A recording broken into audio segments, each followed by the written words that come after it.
passionate about Cleveland sports. He's going in! Touchdown! Browns, Indians, Cavs, the Big Ten, and more. Cleveland is a city of champions once again! Andy and Jarid, Cleveland and beyond. A swing and a drive! To deep right! Here are your hosts, Andy Billman and Jarid Watson. Hello and welcome, Andy and Jarid, Cleveland and beyond. He's Andy Billman, I'm Jarid Watson, and we are a part of Waiting for Next Year. Check them out at waitingfornextyear.com. This episode is going to be dedicated to the NBA draft, and the Cavs, of course, will be our focus. Andy, I tried to get on ESPN's website to look around at their NBA draft page on their How'd that draft work cast. I don't understand. ESPN has an issue with web design. They suck at it. The web. I don't always go to ESPN.com for sports information, but tonight I thought, you know what, I'm going to, and I regret it instantly. They have an issue, and anyone who understands any part of web design, you don't even have to understand to know when you're looking at what I would describe as a clusterfuck of information. That's what I have. When the ad at the top of the page is larger than any of your content that you are promoting, you don't know what you're doing. Especially when it's an empty ad that is all white like the rest of the background of the page. That's my gripe. I'll leave it at that. Cleveland Cavaliers. The Cavs did not move like we thought they may. Andy, the draft going as expected is basically the only way to describe it right now, right? Two trades that were obviously old news, which we won't get into now. And all has to deal with number 4. So the first trade is Anthony Davis. He gets shipped off to the Lakers. We'll probably talk about that in a future podcast. I don't think that's for tonight. And then the other one is the Pelicans then flipped it about an hour or two before the draft, and they traded to the Hawks, and the Hawks get Hunter, the kid out of Virginia. But 1, 2, and 3 was pretty much locked. Williamson, Morant, and Barrett, and that's how they went. Bing, bing, bing. And then Hunter went to 4, and the kid that I wanted, I was not in, like, it's not like, hey, it's a Lockadini, you have to draft Darius Garland, but I really liked him. I thought this was a great pick. In listening to scouts and everything else, on a healthy year, there's an argument maybe Garland goes 3, maybe Garland goes 2. Yeah. So for Garland to have that injury and to drop to 5 to the Cavs, I love it. Jarid, again, I'm so excited about the Cavs next year. Garland is a great player. He was a high-level recruit coming into Vanderbilt. He only played 5, I believe it was only 5 games last year. He was out for the whole year. You know, you can go down the history list of injuries in basketball. There's 50-50. You can get some players that never really are the same. And sometimes you get a player like, again, Joel Embiid, who had a major injury coming in. He didn't even play the future year, and then he was fantastic after that. And then you got Noel, I can't pronounce his last name. Norland. The Sixers too. Yes. Opposite. So you don't know, right? And you can go down the history of drafts for the NBA, but I think Darius Garland was a great pick, and I'm excited for the Cavs. Andy, what I liked was from the little bit that I've been looking at, he's got a nice stroke, man. He's got a good push on the ball, shoot. and that I love. Yes. I think that obviously the way of the league, you need shooters. Having that ability is something that the Cavs were lacking, and the other thing is the Cavs in this. If that's the best guy on the board in their eyes, then they nailed it. Because at the end of the day, the Cavs are a team. I thought it was a great comment when the 5 seconds I was able to catch of the draft, coming back from taking a midterm and setting up to do the show, was, you know, the Cavs are just lacking talent, which is how I've described it earlier throughout the season when I was hearing the gripes of certain fans of other teams that would try to call the Cavs a dumpster fire. And it's like, no, there was a talent vacuum. It's gone. There's nothing there anymore. You know, there's no real cohesiveness. Exactly. It's a transition period. It's Cavs basketball purgatory. And we are, watching hopefully what will be the development of some young talent with a coach who knows how to teach young players how to play the game of basketball, with assistants who are, right there for all intents and purposes are going to be on the same page with all of this. I can't see, there's no grumblings about, there's no Freddie Kitchens, Munkin grumblings about not getting along. And I'm just looking forward to watching a developing team next season. That's what I'm looking forward to. And if we can get the shooting going, that'll make it entertaining. That will help. I think this is a all the way John Beilein pick. I will go to the ESPN.com website and read their wonderful write-up here. And they have here, as part of their strengths. Oh, I didn't say, the rating's great if you know where you're going. No, it's very strong. I found it in about 30 seconds, but I did find it. Here's the one. You're used to sifting through the bullshit. I don't know what's worse, if I went to like 12 Up or one of those other horrible websites. Awful. 12 Up's I don't know. Come I don't on. know. ESPN. Right. I don't know how much of a step up it is from. I mean, we should go to our dear friends WFNY more. And that's my fault. I will start going up there. Well, more. No. Anyways, we'll pull that up. In fact, I'll pull it up now. Yeah. I don't know if they've got some live stuff going. I didn't get to follow along on Slack today. I was actually working, so I was busy, but here's the one thing. I did send something over Slack today, though. So at one point, I got to pick my head up. I love this, and this is where the Cavs really could complement. Because I think Sexton is a great athletic guard who can play defense, whose shooting is coming along, actually. As the year went on, Sexton became a better and better shooter. Garland comes in the exact opposite the way that Sexton came in. He does one thing, and he does it great. He shoots the hell out of the ball. So when you got a John Beilein team, and think about this, Jared, you have now two guards who do two different things. You have Love, a guy who loves playing above the paint. So now you have a roaming power forward and center who can do those things.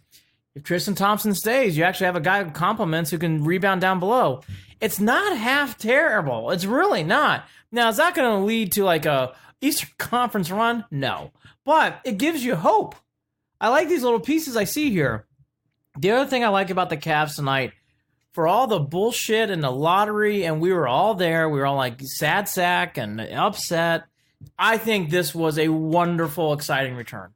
For all the, we weren't happy that we landed on number 5, and look at this. I think this is a great draft pick, and this is what it proves. Yes, all these different things, I'm going to get to it, the assets thing, right? But here's what it proves, Jared. Yeah. We're going to get to that. That's all right. I was going to talk about a high ceiling, too. I was going to say, we're going to get to that. Because I think there's a parallel between the Lakers and the Pelicans with the Nets and the Celtics. But let's go to this. Let's focus on this now.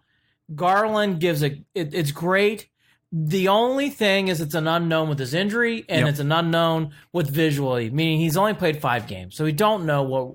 at the end of the day, you can't say you've seen a full season. But, hey, Kyrie Irving didn't play a full year for Duke. There's so many different guys we can pull up here like this.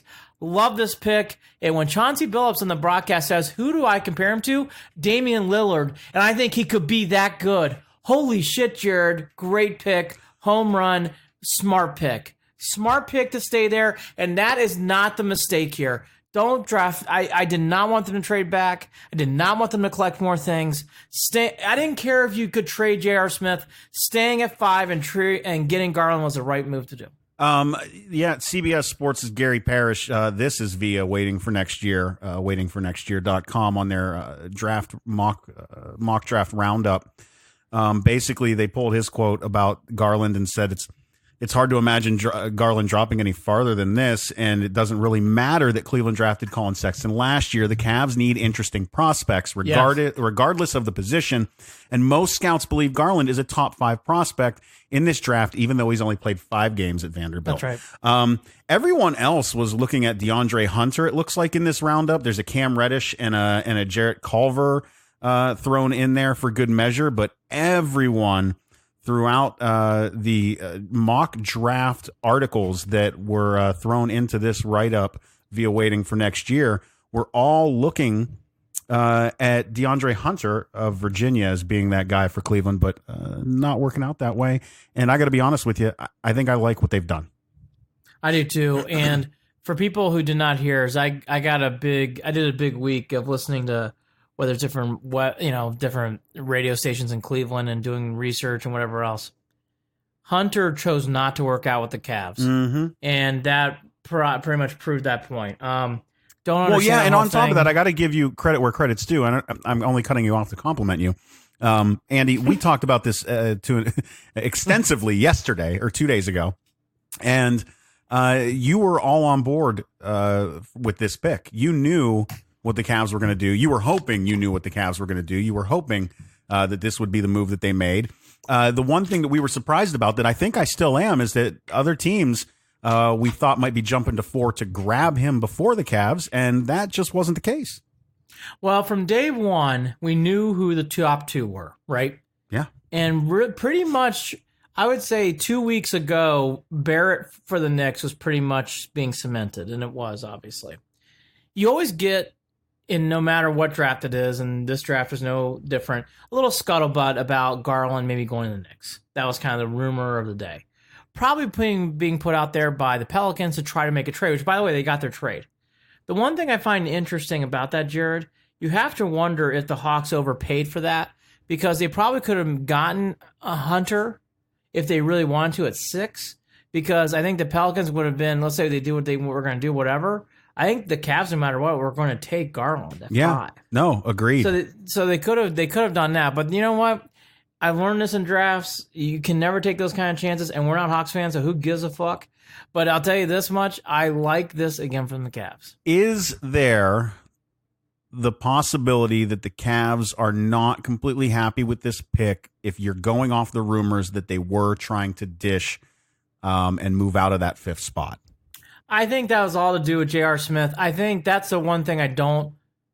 I know why the Cavs are trying to flip J.R. Smith, but I don't know how realistic that is. We don't exactly. Yeah, and that's exactly how I've looked at this from the beginning in regard to what exactly do they think they're gonna do? What kind of moves does this team think they're gonna make?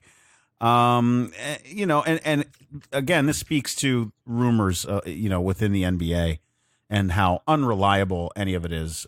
We can just look at the rumors that are proposed via national media mouths for months that never happen, and that's why it's a flip of a coin. And I think that this just made the most sense for the Cavs, because what are you trying to do? You got to build from the ground up. Why are you?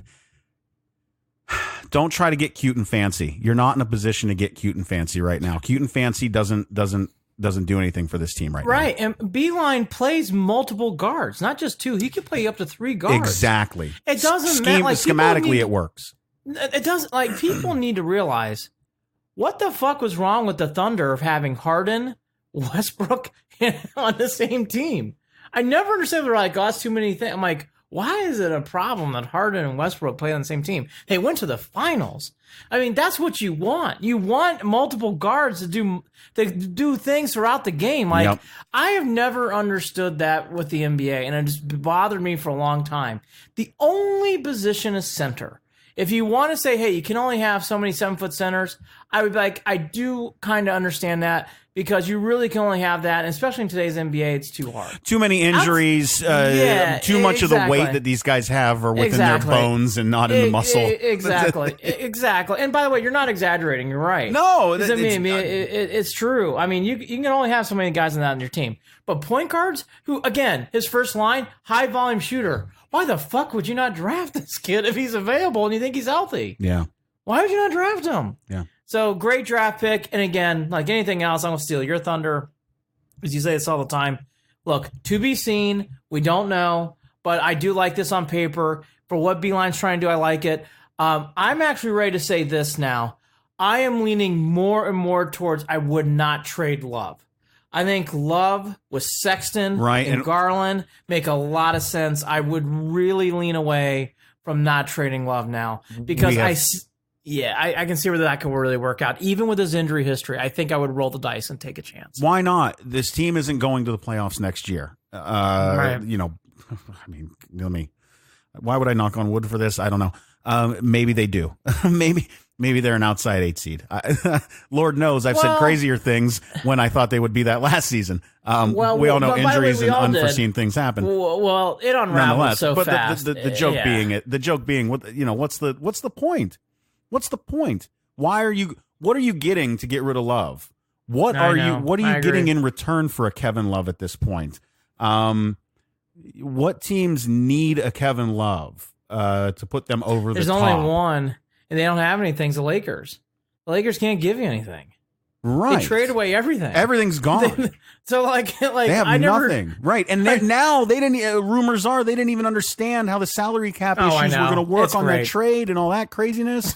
Okay. Do you want to go there? I don't know. Right, I don't know. This is the stuff that popped up today that I was hearing I thought was like a little nutty. I've been reading all about this. All right. Let's put the Pelicans last. Lakers. You got Anthony Davis. You did it. You pulled it off. You actually have some salary cap room to do some other things. You also kept Kyle Kuzma. Hey, you did it. You wanted to keep Kyle. And you somehow got Davis. Everything else went against what the Lakers are trying to do when you're winning an NBA championship. Your depth is gone. All that stock, and I know it sounds silly, but the Lakers put a lot of stock and a lot of time in Lonzo Ball. Doesn't mean that, hey, you cut your bait. And by the way, we cut bait with Anthony Bennett and other guys, so we know what cutting bait means. Now, Lonzo Ball's on Anthony Bennett. But at the same point, I get it. Like, Waiters. Hey, oh, God. He is so athletic. If I heard that, I never heard that. That is the line. I don't want to hear it yet. Well, do the Lakers have? Let's do one last speculation. I feel like I'm in the speculation world right now. That's where I'm living. That Bronny posted in his last Instagram post earlier today or last night was a photo of Kyrie and his pops. And of course that blew up because there's still this thought that Kyrie possibly goes to LA. But if you do that, you're using all your max room for Kyrie Irving. Yeah, I know. And by the way, I'm not saying that's a terrible idea, but you're really going minimum salaries throughout the rest of your team. Yeah. I don't know. JR go out there too. I don't see that. I just don't. Yeah, seriously at this point, right? But again, they are just such in a weird position. I find the Lakers to be one of the weirdest teams because I will bite my tongue. Could I see them making a championship run? Well, yeah, it's Anthony Davis and LeBron James. Yeah. That's not crazy. I'm not silly. But I got to be honest, it's really fragile. No, what are they going to do? Sign Mo Williams on again? Mo coming out of retirement? You're not talking crazy. I mean, you're talking Lance Stevenson's again. Yes. You're talking players that are coming off the street where it's like, not only are you playing, you're going to play 10 to 15 minutes. Do you get an old-ass Boogie Cousins now? By the way, you're not exaggerating, yes. And by the way, 10 to 15 minutes, what does that really mean? No, in the NBA, 10 to 15 minutes a night is a significant amount of time. Mm-hmm. You're playing some minutes and some roles. So I just think the Lakers... it's fragile, but sure on paper looks sexy. Now to the Pelicans. Here's what I've learned from the Celtics now when they made these kind of trades with the Nets and got all these things in and by the way, very similar to what I've seen today from Griffin, and kudos to him. He's really doing a nice job collecting assets. Here's what I've learned about all these assets over the years, and we should learn this from the Browns. And the Browns are poor examples. They didn't know what the fuck to do with their assets until Dorsey came in. But let's talk about the Celtics. The Celtics actually used some good draft picks here and made some things, made some wheeling and dealing. It does not equate to success in the playoffs. It does not equate to championships. So I'm happy for Griff. Zion Williamson is a great thing. I think New Orleans is a great city. I think that's so cool that he's going there. And I did not...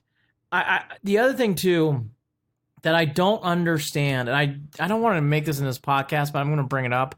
There's a couple articles about how players should be able to dictate where they go in the NBA draft. And I don't like that. And I'm going to say the biggest reason why. A, it's not fair to the other cities and teams. Yes, of course, and that's a big believer of who I am. It's mostly how I believe Clevelanders. I don't want to speak for Clevelanders, but I believe it's how we all think.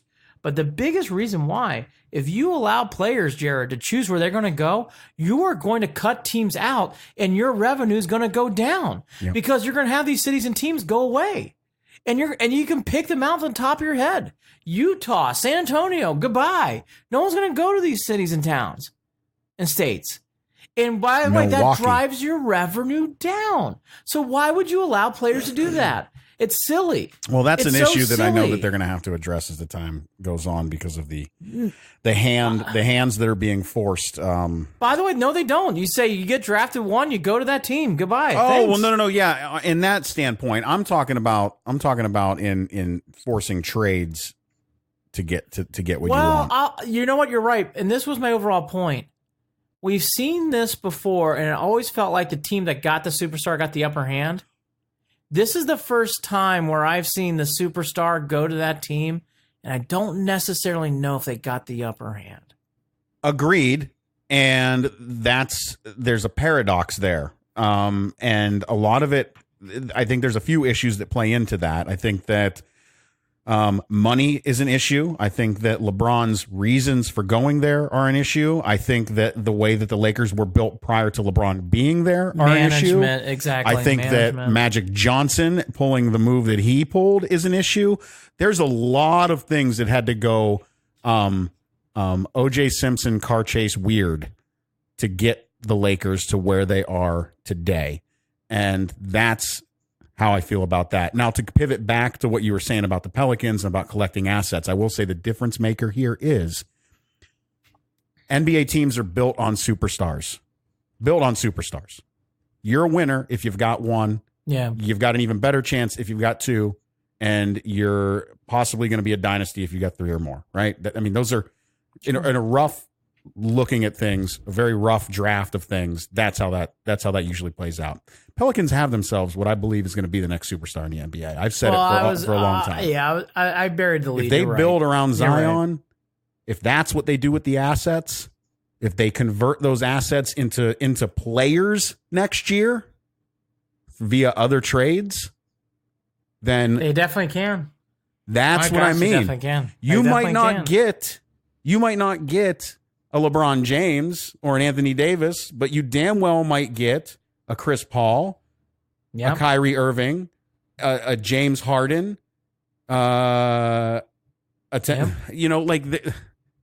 those possibilities are there. That they've got a lot to build on with those assets in a way that the Celtics, I don't know that you can say, did they? I mean, they didn't have anybody on the level of Zion. Well, by the way, that's where the comparison where you're going is exactly correct. Zion Williamson gives you a pillar of where you can build your house and you can really stabilize your roof. Absolutely. And he does give you that, and there's no question. And again, the one thing that the Pelicans did that the Celtics did not, the Celtics got straight draft picks, basically. The trick that Griff did, which is why he is making great moves, he not only got picks, he got players back. Yeah. Hart, Ingram, Ball, they can play. I mean, they can start. Yeah. I mean, you cut bait with Solomon Hill's contract. Jared, those are great things. Tonight I noticed they drafted the kid Reddish. Okay, Reddish has got some question marks. You know what? The Pelicans can take that chance now. It's not as big a chance for them as it would have been for some other teams to do. Yep. So Pelicans and Griff, and I'm excited for Griff. I'm excited for them. I wanted to talk about this. I have a feeling that I'm going to be watching a lot of Pelicans basketball this season. Well, I'll be honest with you. I would actually make this bet with people. Man, it's a sucker's bet, so I can't do it right now, but I would. You could bet who in 2 years will have more wins, the Lakers or the Pelicans, in 2 years. Ooh. I think it's close. Now, next year, I think the Lakers definitely have the upper hand, but I think after that, I think it'll be close. Yeah. I mean, right there. I think the Pelicans could burst. Now, a big part of that trade is going to be Lonzo Ball and Ingram. One of those guys has to produce. If one of those guys produce like they were, along with Williamson, holy cow, you're off. And they got Drew Holiday. They really are a stacked team. God, they're going to be pretty good. Thank God they're in the West. We don't have to see them. But going back to the Cavs, I do like everything you're going. You know, one other thing to bring up, I don't know where we are on the draft process. I'll check real quick on that confusing website that you love to hate, ESPN.com. Looks like we're at pick 14. God, it's like a site out of the 90s. It is a checkerboard. The one thing I will give... I can build them a better site on Wix. Okay. All right. Jared. I'm not done. It was good to hear that Gilbert got to go home today and get out of the hospital and get some R&R. As you can tell, and as it should be, very limited information. Other than that, he's been released and he's allowed to go home. And he'll be rehabbing, obviously. He's going to be doing a lot of rehab. Yes. Yeah. Yes. So hopefully we get some more updates as we go, but I completely understand the privacy stuff right now, and I think that's going to be more to come. Yep. I don't know when, obviously, as we all do, we don't really know when that's going to pop up. As for the Cavs, by the time this podcast ends, maybe we get to talk about their second pick or things that come, but that's where I'm at with the Cavs. I guess for other things, we kind of talked about the other things I want to talk to in the draft. The other thing that I really noticed, Jared, in this draft, which I think we all got too sucked into the vortex, as you really look at this draft, yes, Zion, obviously Morant, those are two excellent players, and Barrett too. But this draft's actually pretty good. This is the first time in a while I'm like, I saw Kobe White play. He's really talented out in North Carolina. See, that's funny because that's, again, there are others that would argue that this is not a deep draft, that once you get beyond 1, 2, and 3, that the rest of the draft between 4 and 20, are 6 and 1/2 dozen the other, that they're a coin flip. So. I don't think so. I think, now here's the guys, again, Cam Reddish. It's been debated about, does he have the mentality, does he have the heart to really play at this level? Well, and that's why he dropped to 10? Yeah. 10. And he's very talented, but that is, you stole it. I mean, that's exactly right. Jarrett Culver, we talked about this offline. Culver's a good player, but he's really a team guy. So to see that he can carry a team, I don't know if Culver can carry a team. Is he a good team player? Could he be an all-star? Sure. I just don't know if he's going to be the guy. Garland, in my opinion, if he stays healthy, could be that guy. And that's exciting. I think he could be that guy in the long run. That's why I'm so excited about that draft pick. But, P.J. Washington's another example. He's a kid just got drafted by the Hornets. P.J. Washington at one point was expected to be, Jared, a top 4, top 5 pick. He's going 12. So it does really say a lot. In some drafts, guys like P.J. Washington might go as low as 7. And for him to go 12 says a lot about this. Kobe White's a good example. I didn't hear Kobe White's name a whole lot during the year until the end, but if you watch North Carolina play, the one guy who popped out of your screen was Kobe White. That big hair, he was fast. Yep. He drove up and down the court and penetrated. He went 7th to the Bulls. I think that's a pretty good draft pick. Well, yeah, I mean, he's going to need someone to pull on the reins a little bit. Gets a little wild, of course. But of course. But that's the thing. That's the fun part about a kid like that. Probably needs a little meat on his. Well, I don't know. What do you think? Well, about all these kids. And by the way, what did we hear about Sexton last year? A little thin.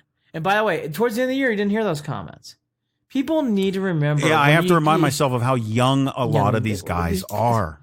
Yeah, Garland's, I think 18 or 19. Sexton, and by the way, Sexton did what I thought. And for people out there, if Garland struggles early, it's okay. Mm-hmm. I've pounded my fist with that with Sexton. I'm going to pound it with Garland. Well, I mean, all you have to do is jump back to didn't James Harden in his rookie year, and it took years for him to develop. Antetokounmpo got better over time. Was a diamond in the rough. He did not tear it up even when he got healthy. It took him time to adjust to the game. Yeah, it's going to happen. Yeah. All right, and we know it's a very different game. Oh my God, night and day difference. And by the way, to be fair. And then I'm ready to go to the tribe if you are. That is what is still the right move, and I'm excited. But that is also the adjustment our new head coach is going to have too. Yeah, he's a guy coming from the college who's taught a lot of college throughout his life, and it's going to be a very different game. I do think Beilein's ready, and I think he'll do a good job. But that is a fair question mark. It's a fair question mark going into next year. Is how Beilein will do. Do the Cavs go Euro on the 26th pick, or is there enough talent to grab a young kid out of college? I wouldn't be surprised if that's the draft pick they try to flip. Meaning, if you're really going to try to flip this J.R. Smith thing, I think that's the pick to me that I've always felt like they're not going to stay there and they're just going to flip and do something with it. To your point, I think it could be, I guess what I'm trying to say, I had a vibe for the Cavs. It was going to be this guy, Garland or Culver. For this later pick, I've had this because I've read so many different websites. I could see them drafting a guard from college or something like that, or a power forward or whatever with 4 years experience. I could see them totally going over to Europe and drafting a project. I could totally see them trading down and trading out to get J.R. Smith's contract. I think anything's possible. And I hate to say that because it's such a throwaway guess, but I really do. I think anything's possible. 26, anything. It's okay. And by the way, that's fine. Yeah. Speaking of fine, let's go to the tribe. Cleveland Indians. Oh, yeah, everything's fine there, too. Oh, everything's great. What kind of cologne are you wearing today? Look, I'm not wearing any cologne. I don't wear cologne, but... No, I barely wear deodorants, but that's another conversation for another show. It's so funny. It's not because I'm gross. It's just... I am going to bury the lead again on the Indians because I want to talk about everything preluding to the day. His Indians went 5-2 since we last spoke. Yes. They had a really good nice series road in trip. Detroit. Oh, very good road trip. They split 2 in Texas. For people like myself who watch the Tribe, and I know you have too, Jared, taking 2 in Texas. Oh my gosh. Yeah. Where do I sign? And with We a lot of never win in runs. Texas. With a lot of runs. 49 runs in 7 games. That's as for people who can do division. That's 7 runs per game. That's great for the Tribe. That's the What a best all great season, run. I would bet. And let's be fair to all those people that I ripped. Of course, they all came out of the woodwork and hit. Bowers gets a cycle. Bowers hit the shit out of the ball on Wednesday night. Yep. Martin, until today, steals home, made exciting plays. He had a wonderful series in Detroit, and he sadly left that in Detroit, then went to Texas. We'll get to that in a second. Kipnis showing power, multiple home runs. And Went low on a breaking ball and yanked one. Roped one out. Kipnis looking good. J-Ram even hitting a bomb on J-Ram Tuesday night. showing actual emotion. Yes, getting fired up. And I just think, there's times with the Indians this year where you and I have said this, and we've kind of paused and him and hawed. I must admit, I'm seeing some gasoline in the tank in this, where it's like, maybe this engine's starting to run a little bit. Maybe we're starting to figure some things out here a little bit. I will say the one player who I did not mention here, who did not stand out this week, but to me, Jared, I'm starting to see a little bit more of a player I want to see almost every day is Luplow. I do like Luplow. I'm starting to really enjoy his play. We saw signs early in the season where I think we were quick to jump on him and then started to back off on him before anyone else, to be completely honest. And they did the most proper thing for him, and he needed it. He went down to Columbus. He adjusted his game, and when he came back out, he's been flying.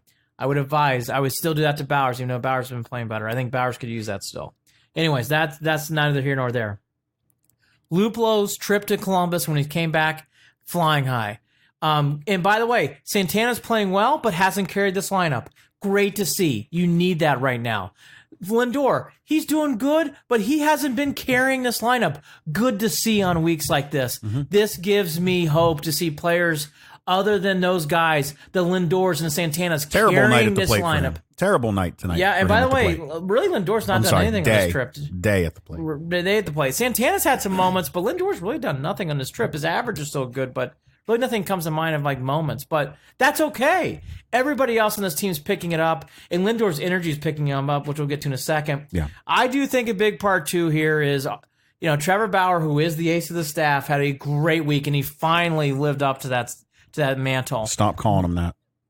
He is the ace of the Indians, and he pitched a wonderful game against Cincinnati. Stop calling him that. He's going to go back to shit because somebody else is going to the IL. Up. Jared's ace, my ace, your ace. Trevor Bauer also had a wonderful game on Sunday.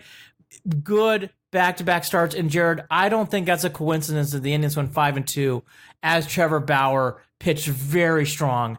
They needed him, and it's amazing when your leading pitcher, who's a starter, comes out and pitches like that. Your team picks up an energy. They didn't go 3-4. They went 5-2. Bauer starts really mattered this week, and I don't want people to forget that. His play was important. Now to the other half of this week, which did stink. It's not the 2 losses so much, but you kind of alluded to it. Clevenger, who typically, as some pitchers do, come back, shaky start, look rusty, but also had that ankle twist.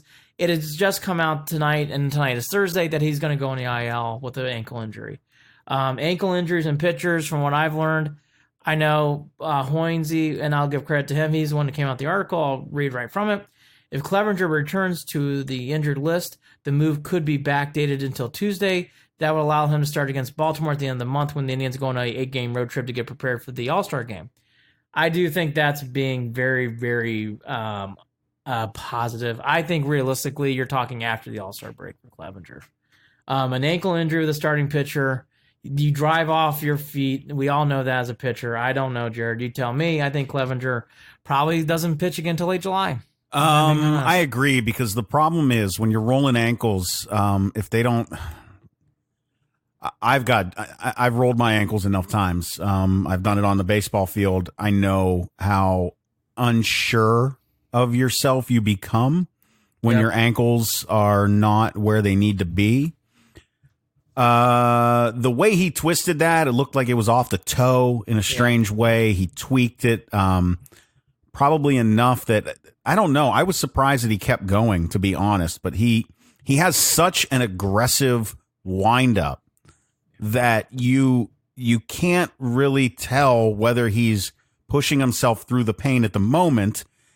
But what you can tell later on is if you're observing some swelling, you probably want to go ahead and sit him down, whether he likes it or not, especially because of how aggressive he is to the plate. Yes. Because when you're unsure of an ankle, it's a rolled ankle breeds more rolled ankles. You just don't want that to continue. Yeah, I mean, he even mentioned in the article too later on that he felt some swellness, and I just think everything you just said. Clevenger uses his legs a lot. All pitchers do, but Clevenger really uses his legs a lot. Yeah, a lot of tap, a lot of rock, a lot of push off hard, and a real strong follow through. The guy has got one of the most aggressive windups in baseball. And a good follow through, good leg kick. Yes. All to be said, that's why I'm thinking you're seeing. I don't think him playing for the All-Star game is realistic. So what do you get out of Bauer now? I really genuinely believe that there's some sort of connection there. There is connection. I know. How? I'm just you listen. I would love nothing more than to be wrong. I hope that Bauer does fine. But I will say that if he does struggle in his next couple of starts, that I won't. I'm at the point where I don't think that's a coincidence. Okay. I think that there's some sort of connection between him and Clove. I don't know. We'll find out. Like E.T. and Elliot. We will find out. I'm not saying that's crazy to say. But I do think it's crazy to say. I don't think it is crazy to say. Listen, I will say it's crazy to say. But we will say, but going back to the conversation you and I have had for the last 2 or 3 weeks, I'm still on the fence on what to do with all these things, but I really do think now you are all in on rebuild with trading Bauer because Hammy you cannot really rely on Clevenger to do much more this year. It's going to be a pleasant surprise because, typically things like this linger throughout baseball.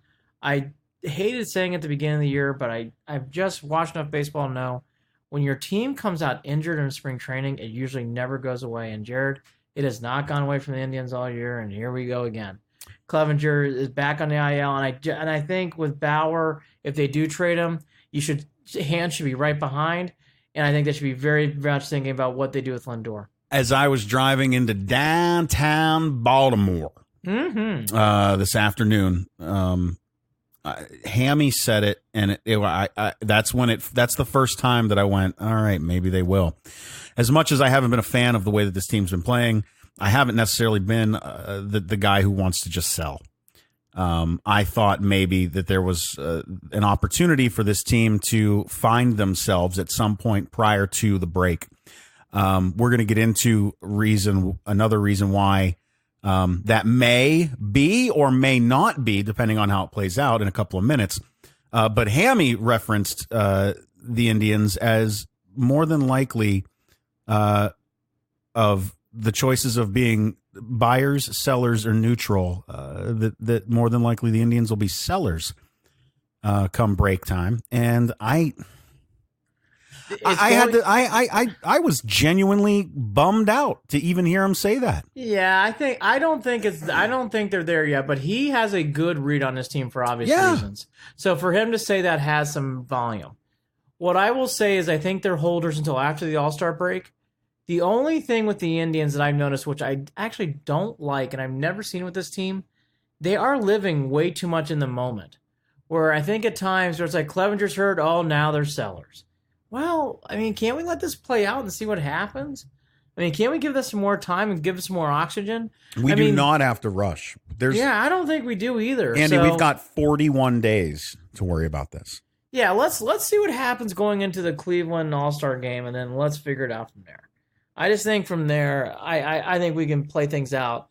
But until then, let's wait. Now, after the All-Star break, Guys start making some decisions. And Andy, let me say this too. After tonight, the Indians still might only be 9 back. 9.5, yeah, they're 9.5 out. Well, the Twins lose tonight, which they're already losing right now to Kansas City. 9. They're 9 back. They're 9 back. Right? If that happens, the fact that I'm saying it now prior to it ending, you're going to listen to the podcast, they'll have won, because that's just how that works. But I've said it. Get to 6 by the break. It's in play. The one thing with the Indians that I have just not seen yet, even with this good week, but this is the first week I felt the offense come alive. That's the term I'll use. Yep. I felt they came alive. Yes, Texas weather. Yes, Detroit stinks. Okay, fine. Right. But how sustainable is it? Because the Indians did not do well against Texas' best starting pitching. Right. But here's what else I'll say too, Jared. When they played the Orioles and they beat up the Orioles the same way, I didn't feel this way. And there was a time this year when the Indians went on a run and they won a few games. I'm like, I like this, but I'm not thrilled with it. This is the first 7-game stretch where I'm like, they look good until today, which we're going to get to the last. So then today happened. Well, before you even say that, I just want to give one more set of numbers, and then we can roll into that. I need to highlight the fact that the Indians have a winning record both on the road and at home. That is another good sign to hold on to. Yes. And we referenced it, and I didn't put it today, but I will hammer it. If they can stay stabilized their starters now, they still have good starters, and their relief pitching is very good. Their relief pitching is probably some of the best in the game. And I really feel confidently walking out with Brad Ham making any kind of big save in a big spot. So the Indians have the guns in the staff. They have some guns in the relief pitching. Can they scrap enough runs here in the next month to really make a run? We're going to find out. We're going to find out. I'm feeling better than I did a week ago. They're 2 teams back of the second spot right now for the wild card. Yeah, but it's only separated, I think, by about 2 games. Yeah, actually, here's Boston's ahead. They're a game behind. They're a half game behind the Rangers today, 1 in the loss column. They're only a half game ahead of the A's, which the A's dominated the Indians this year. And I will say the one thing that I'm not worried but gave me pause, the Angels have caught up, and they're only a game and a half behind the Tribe. So there are a lot of teams jumbled with them. But let's just be honest. Bo Sox playing the East. They have to play the Rays, who are the other wild card spot, and the Yankees. Rangers, A's, and Angels all play in the same division along with the Astros. So these are teams that the Indians don't have to deal with. In past, that has helped the Indians. Why wouldn't it help the Indians here? I think this would actually be a good break for them. Yeah. If the Indians can play well within a division, which from here on out, I can't see why they wouldn't. The way that the schedule is, and with all the matchups they still have left with the Twins, and they can beat the Twins. We know that. And they've dominated the Tigers. They've only played them 6 times, and they have dominated. Right. They had some issues with the White Sox, if I'm not mistaken. Oh, by the way, we don't play them until September, so that's good. They're off the grid. They've been a pest. Well, they have been a real pest this year. And this coming weekend, another great series that I will be at throughout the weekend. Against the Orioles, where I'm hoping that the Indians do what they usually do at Camden Yards, at least the last couple of times that I've been there. Yep. Good chance of getting to where I want them to be. But we're going to have to see how leadership in the dugout starts to apparently is starting to show its head. And I've been begging for it since before this team started this season. Everybody who listens to this podcast, if you've not seen the highlights from today's game, today being June 20th on a Thursday against the Rangers, you should watch them. I listened to the games I was working, and I know, Jared, you were doing the same working, so we're probably in and out. I listened to them a good majority of the game live, but at times I had to do phone calls and do work and whatever else. So I missed some parts. But the key incidents all happened in the first, and I was listening to that part. And there were 2 plays in particular where Lindor Martin really struggled in the outfield. One play where the ball just, I don't know, simply just got by him. He overran the ball, did a strange back turn. And did a strange huff before he went to go get the ball. Yeah, it's like sloppiness. And when he threw the ball into third, J-Ram snapped the ball. As you could tell, he was pissed that Leonis made that play. And then on the next play, Pilecki, I know it's debatable, but Pilecki did not get in front of the ball quickly enough. Andrews scores 2-0 like that. I thought that was a bad play from Pilecki. Defending Pilecki, that was heads-up base running. That ball kicked off and rolled into the grass too far and but too he quick. did not react quickly, and you got to react better than that for Pilecki. That's I didn't know where the ball is, but that was I still can't blame him, but I got you. Nope, it's debatable. And then Lindor Martin on another fly ball into center field jumped, hit the wall, and the ball dropped right in front of him, which Hamilton really made reference throughout his broadcast, and I think he was right to do so. That led into in-between innings where Lindor had said enough and really jawed and got into the face of Lindor Martin. There's video of it on MLB.com. It's a very good video and good shot. So Jose gets in there at one point. It was also reported that Sandy and a couple other players had to get in front of those two guys. And Lindor was hot. Like, he wasn't screaming, but he was jawing. And he had finger some pointing, and yes. He had some energy behind it. It was the most intense and angry that I've ever seen Lindor. This is a guy whose smile lights up, that's all you see him doing. Every time the camera's on him, every time he's around any of the players in the clubhouse, in the dugout, that's who he is. This was not the Frankie Lindor that I've seen in the past, and this is a new Frankie Lindor that I have been waiting for. Good to see, because you know what? It was bullshit what Martin did. Now, yes, Martin, after the game, according to Paul Hoynes' article, but I did not want to talk about it, asking if they argued. And he asked Lindor the same thing. I said I liked his cologne. He said thanks. So Lindor basically, going to my cologne reference, there you go. I'm not going to say anything more about Lindor's. Jared hit it. But I'm ready to now say this about the other half of this. It's time for Lindor Martin to find a new home. It's time for him to go off to other pastures. He has done this shit all year with the glove in the outfield. Yeah. Overrunning plays, mishandling the ball in center field. I've been griping about it all year. Missing cutoff men. Oh. It's enough. No mas. I'm done. I don't want to see Lindor Martin in the outfield anymore. And again, I'm out. I don't want to maybe see a change of scenery will help him. Good. See ya. Nothing bad to you, Leonis.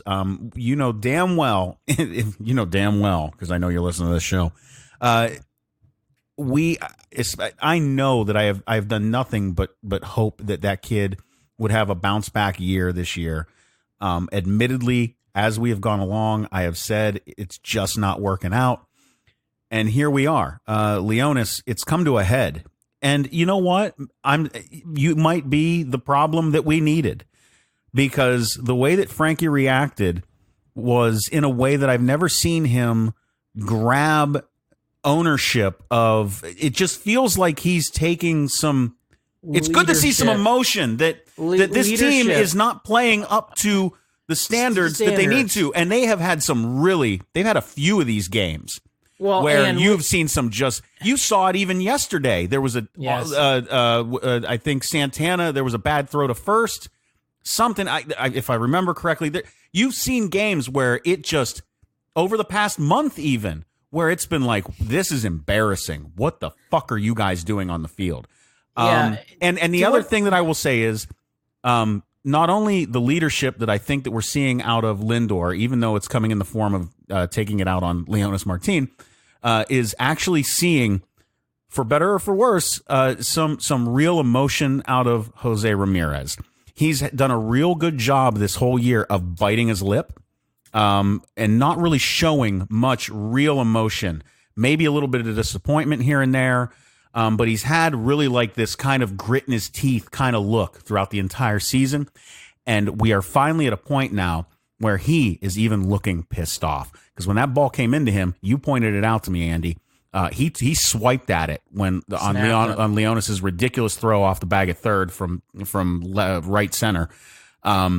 He swiped at it to grab it off a hop, and he just looked pissed off. Good. And he got pissed off. He got pissed off the other day at Plesac, I think, too. But that was kind of funny, actually.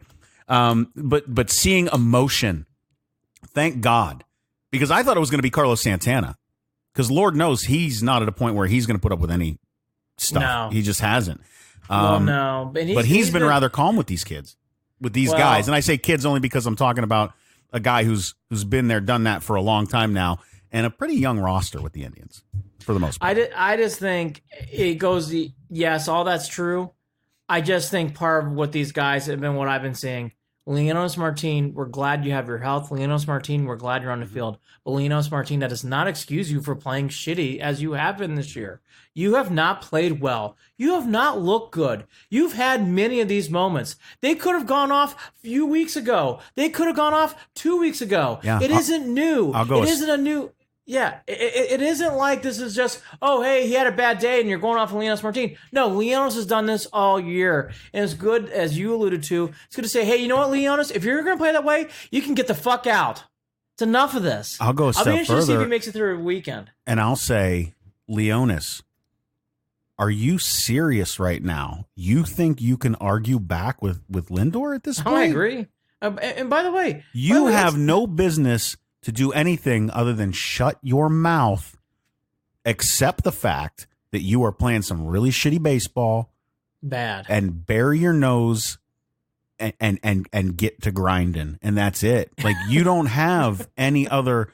Like, he stood there. Frankie was sitting down. So picture this if you haven't seen it yet. Frankie's sitting. Francisco Lindor sitting on the top of the benches in the dugout, and he's finger pointing at Leonis, and he's pissed off, and he's just going. He's John. Martin is standing there toe to toe and getting in Lindor's face. Stop that shit right now. I will be interested to see if Leonis Martin makes it through the weekend. Well, that's fine. Bobby Bradley, come on up, brother. Let's go. I think Leonis Martin's. Let's go, Bobby. Where you been? So how many home runs he got? He hit 30 yet? Oh my gosh, who knows? But the Leonis Martin show, I think, is about ready to come to an end in center field. And again, glad for his health, glad he's healthy, glad he's playing. Enough. I have seen enough of Leonis Martin. I'm not going to change my opinion. Enough. I'm done. I don't want to see Leonis Martin play anymore. Boy, did we have like a who's going to go down, who's going to be gone first, a Bowers or Martin bet? Did we do that? No, should have. But and Bowers, by the way, get a cycle. And again, Martin played wonderfully in Detroit. He stole home. Right. He did things. He looked active, but he's not playing the Tigers. It doesn't seem like Leonis Martin's in these games. We platoon him against the Tigers only. Other than that, yes. Yeah, if Leonis Martin can play against Tigers anytime he wants. Yeah. Other than that, he stinks. Sorry. I'm not seeing. Anyways, yep. I'm not going to repeat myself. Right. You're right. It's just enough of this stuff. I just can't. Anyways, so the Tribe come home to play the Tigers. They play the Royals, as Jared alluded to. Then they go on the road to Baltimore and Kansas City, so a lot of Royals. And then they end the year, they end the All-Star break going into Cincinnati. No, I'll be at the end of the year. That's not a Nationals Park in D.C. I'll be there too. Oh, yeah, by the way, they do. And also, they have a great week in August where they played the not only the Yankees, but the Mets all in a row in New York. So I'm actually already talked to my dad. I really want to go to some of those games. We might have to talk about that. I might have to go up there. I've been to both of those places, on the field and on the roof. I've been to the new Yankee Stadium quite a bit. I've been to Citi Field once. Citi Field's great. Citi Field's gorgeous. It's big. It's got a real nice look. Yankee Stadium feels very cramped. I'm not a big fan of Yankee Stadium. I don't like it. I think it looks plasticky. Yankee Stadium is the Marble Palace, and I'm not a Marble Palace guy either. If you like marble and you like fine dining, you're going to love Yankee Stadium. You really will. Yeah, Pinkies up. You're going to see fine dining, tuxedos, and all sorts of stuff.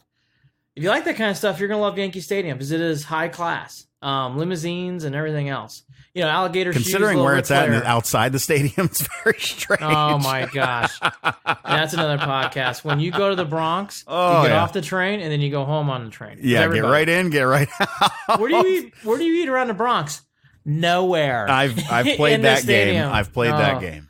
I am amazed because there's supposedly one Italian restaurant, and I have not found it. I only eat at the ballpark or before. Anyways, I can go on. Yankee Stadium is not Progressive no, Field but Citi Field, it's beautiful, and man, I really, had a great nice. look across the Hudson. And I'll be fair too. There's not a lot around Mets place either. It's out there in Flushing. There's not a lot of places, but with Flushing, it's a safer environment than the Bronx, and that's that. Okay, Anything else with the Tribe? I think we've hammered off enough of these things. I will say this. Let's just add one more thing. Where do you think Tito falls in line over the next couple of weeks in regard to some of the flushing out of the emotions and with this team? You think he stays normal Tito? I mean, we talked about this too, him throwing Cole in the other day. Or today, it wasn't the greatest idea either with a close game. Gave up a home run that right was away. that was a shame because he should have put Hannah in there the whole time. And you hate this, anyways. It is what it is. Cole gave up the home run. The only thing that, I guess in a mindset that why he's doing that, he wants to see what Cole can do in that spot. It's a close game, and he couldn't keep the game there, and that stunk because it was 2-1.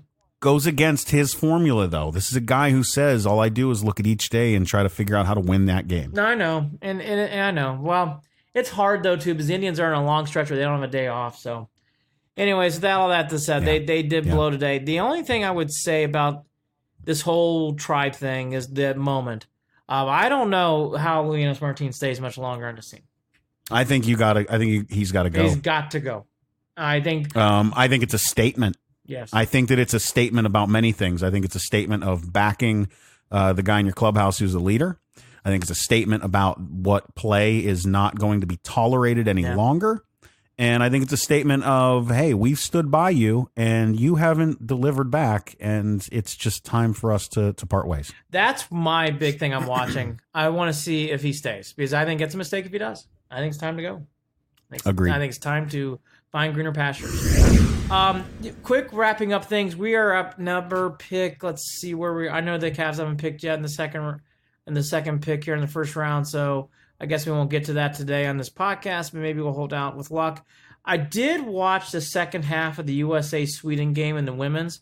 Mm-hmm. This girl, Heath, had a wonderful goal. My gosh. Basically juked out, put a foot, thinnest of margins, put it right in the back of the neck. Back of the net.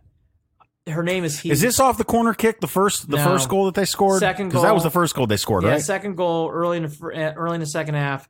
Heath just put on a great move. It looked like Carly Lloyd might have been offsides, but I'm glad they didn't call her off. I guess they replay these now. I haven't watched the latest World Cup, but now they're doing replays like everybody else. Okay. But they did not call it offsides. USA ends up winning 2-0.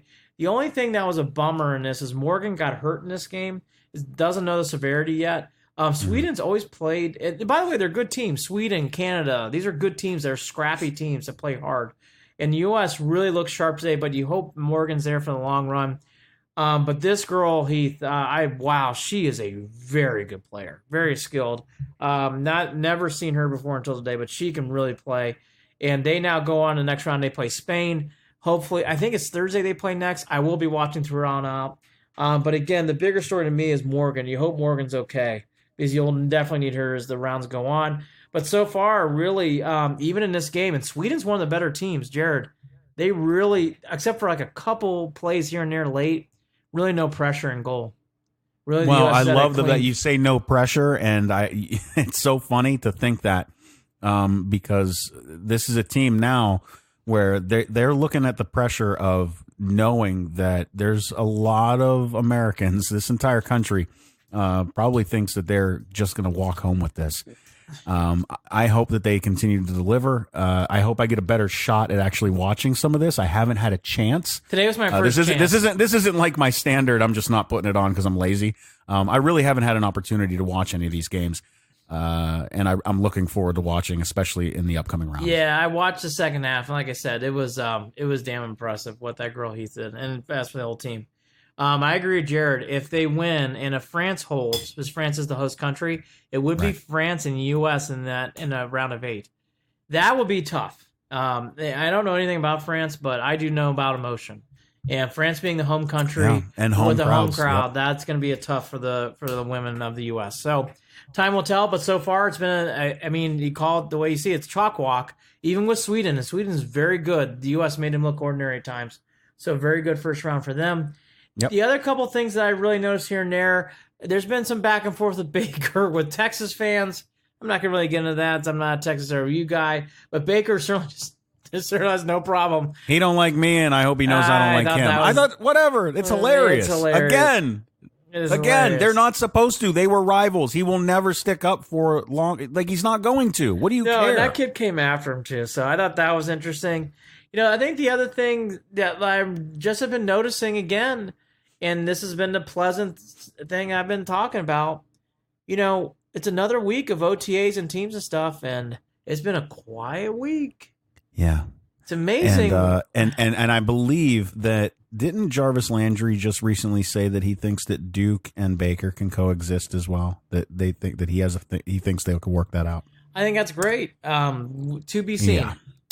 To be seen. I think that's great. Yep. I think all this is to be seen with Duke Johnson. It is to be seen. But I've said it. I said it. Give it some time. You don't know what's going on behind closed doors. We'll find out. Emotions run high. These are NFL players that have, especially a guy like Duke, running back, short shelf life. And in Duke's case, probably longer in his position because of the lack of use, which is good for him and an opportunity to do something big this season. And like you and I both have talked about, we hope he comes around. We hope that he sets the pride aside and decides to remember that when we're talking about being loyal, we're talking about being loyal to players on the field and not worrying about loyalty to front offices. That's where we differed on the thoughts that Duke was putting out there. So. Yeah, listen to the previous podcast. We spelled out pretty clearly. And again, I'm finally glad. This is the first week in a while. It's been very quiet. I mean, other than that and that's just little stuff. There's really been nothing at all. So, our next podcast will happen before the 4th, and we're going to take the week off. And then after the All-Star break, we'll come back, reevaluate, and start doing some college football things going into Browns camp, and away you go. That's the week it was. And again, Thursday is a big night for people who might have missed it. Garland, I think it's a great pick. I know, Jared, you seem to agree. He's shaking his head yes. And I do think now, for the first time, the Indians have their first real, it happens in the baseball season, their first tester. How are they going to handle this Lindor and Martin situation? And it is a situation now. How do you handle it? Do you put out the fire? Do you keep playing them? Or do you do what I suggest and just say goodbye, cut your losses, and move on? I say cut your losses. It's the most exciting thing that has happened this season for the Cleveland Indians on or off the field. I don't know. Bowers, I know. I would see. Damn it! As soon as I said it, all I thought was Bowers and the cycle. I was gonna say. I think Bauer stuff. I think Trevor Bauer. And Bauer, yeah. Now I'll put this third or fourth, but it's still all right. It's a top 5. It's a top 3 moment. It's the biggest thing going right now, and it is. And again, the positive. The Indians' offense, for the first time to me, looked like they had some mojo. Looks like they had an extra gear. It wasn't just their scoring runs, and it was like, I think this will pass. I think they had more chug. They had more gasoline in the engine. Hopefully it continues. And again, it's nice to see this lineup do it with really, yes, Santana had some moments and Lindor had some moments, but really the heavy lifting was done by the guys who have really struggled, including, yes, Lindor and Martin, who can play anytime the Tigers are playing in town or in Detroit because he dominates against his old club. He looks so good when he's playing against the Tigers. At least we're not Detroit. Yes, exactly. One other quick thing. You should watch all these videos today against Texas. Watch the drops, watch these other things. I think it's fascinating. The thing it gives a piece of the pie. I know these day games are hard, and sometimes you should watch the highlights if you didn't watch. Yeah, they were the only early game today. They were the only one. They were, and it's in hot ass Texas. Oh god! And by the way, I'll say this too as a positive. How many awful fucking road trips have they had to Arlington over the years? I mean, even when the Indians were really good in the 90s, they never won in Arlington. The 90s Indians... No, Arlington and Oakland, 2 places that stand out to me all the time. Kryptonite. Just, they never do... Yankee Stadium's another one, obviously. But, again, for all that to be said, they did well, and, hopefully better days to come, and the schedule is breaking the Indians' way. More Tigers, more Royals, O's, more Royals. Take advantage of these opportunities. Win, win, win. Andy, we're not going to make it. We tried, but we're sitting on the 19th pick, waiting on the Spurs here. So let's just go ahead and say we'll talk about whatever the Cavs do on the next episode. And let me go ahead and tell you that if you want to comment on the show and give us some advice on how you would do it differently, feel free to email us, Andy and Jared. Nah, go ahead, be rough. I don't give a shit. Either way. It's been a long Andy week. And Jared. I'm the one reading the email, so I'll filter whether you see it or not. If it's too rough, I'll keep you from reading. Andy and Jarid at gmail.com. Also, check us out, the website, andyandjarid.com or clevelandandbeyond.net. You can also follow us on Facebook at facebook.com/Cleveland and Beyond or on Twitter at CLE and Beyond, at CLE and Beyond. And of course, we are a part of Waiting for Next Year. Read all their amazing original content at waitingfornextyear.com. He's Andy Billman, not wagging his finger. I'm Jared Watson, Andy and Jarid, Cleveland and Beyond. Go Cavs.